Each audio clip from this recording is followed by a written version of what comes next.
এখন একটি বিরাট পাথরকুচি গাছ দেখাবো। এরকম গাছ সচরাচর দেখা যায় না। দেখুন, এই পাতার ডগা থেকে শেষ অবধি প্রায় 1 হাতেরও বেশি লম্বা আছে এবং প্রত্যেকটি পাতার শেষ প্রান্তে ছোট ছোট চারা গাছ গজিয়েছে। এই চারা গাছ গজানোর মানে হলো বংশ বিস্তার করা।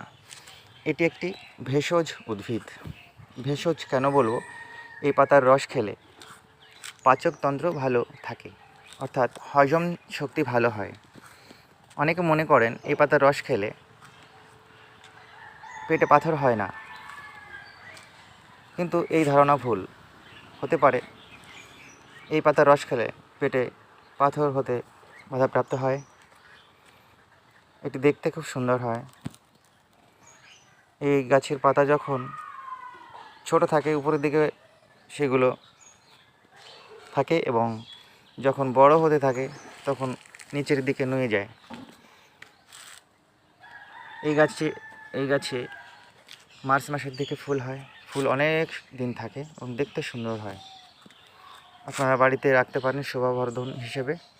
দারুণ দেখতে হয় এবং এই রসালো পাতার জন্য অনেক দিন জল ছাড়া এই টবে থাকতে পারে।